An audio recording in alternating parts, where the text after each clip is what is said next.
Hi guys, and welcome to this YouTube video for the Crucible.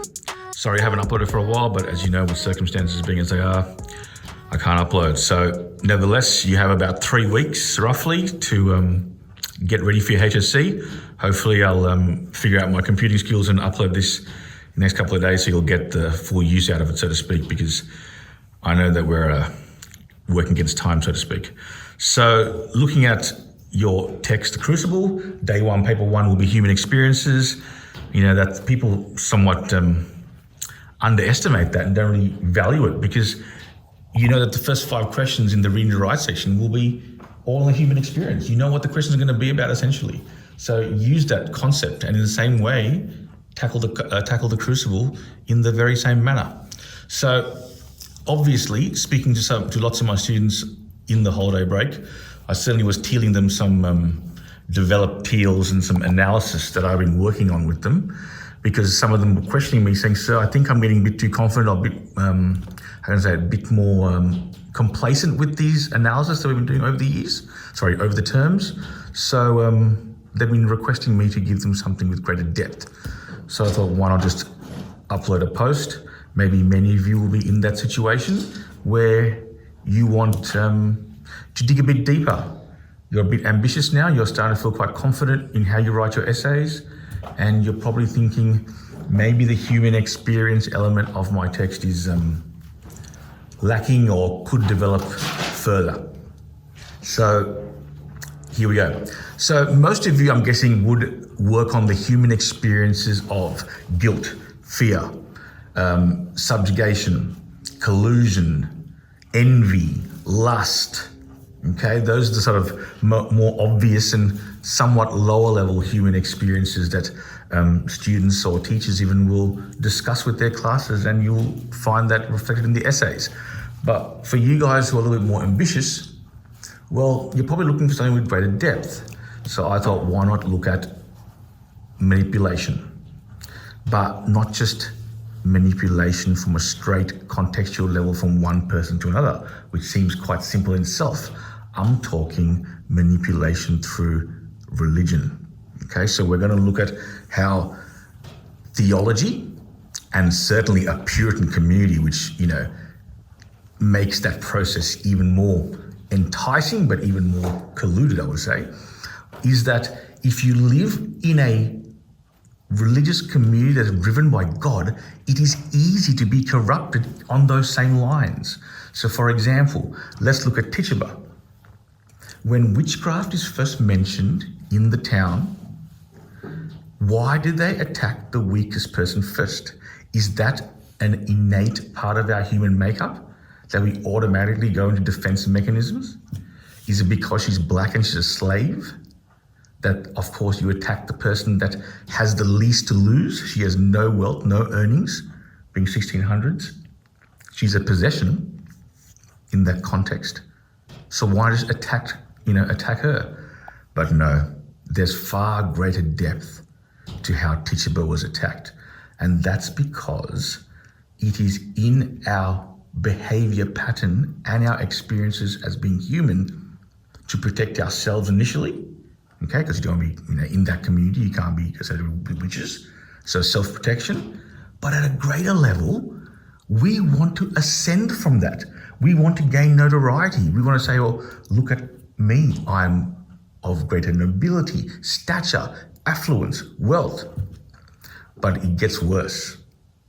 That's because, how do you think Tituba survives? She doesn't die. Okay, because of course witchcraft, the punishment is death.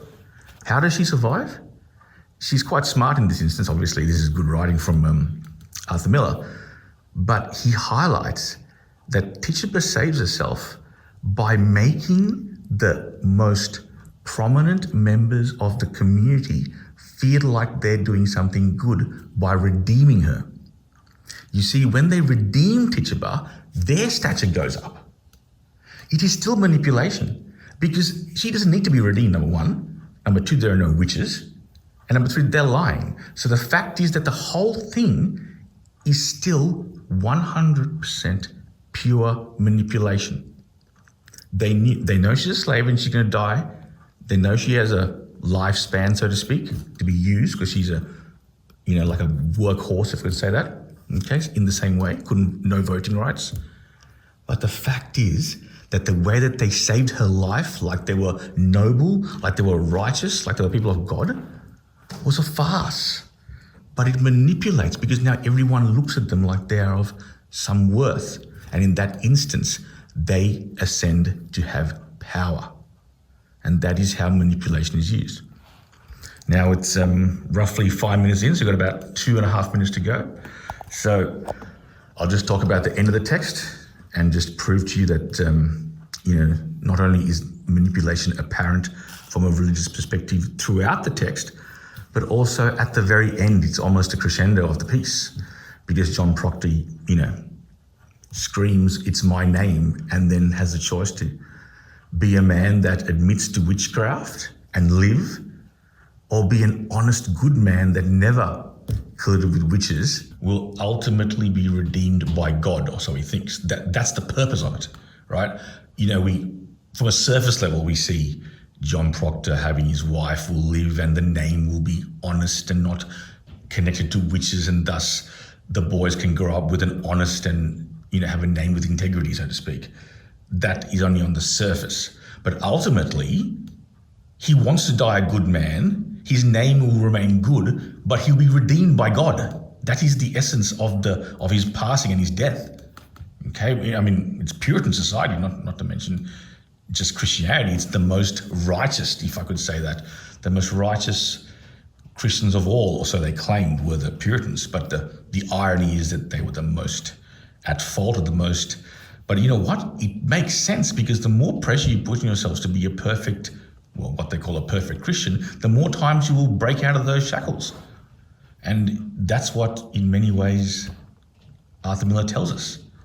We can't live under the eye of a peering government watching over you.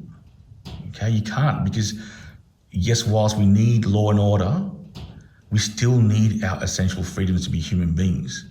And that ties into the human experience. And manipulation doesn't work. Whether it's as silly, or not, I won't say silly, whether it's as trivial as a second jab, or wearing a mask. This is 20, if you watch this in 5 years' time, you won't get it, but I'm sure right now the kids understand. That might seem trivial to some, it might seem far-fetched to others. That's not what we're saying here. We're saying is that these things are all examples of control, right? And you can control large populations or powerful ones as well with these controls. That's an essential part of our experience as human beings. And that's what the text, that's what the area of study is called, human experience. That's why we'll be sitting in the hall in 3 weeks' time. Day 1, paper 1, human experience. There you go. Thanks, guys. Have a good day.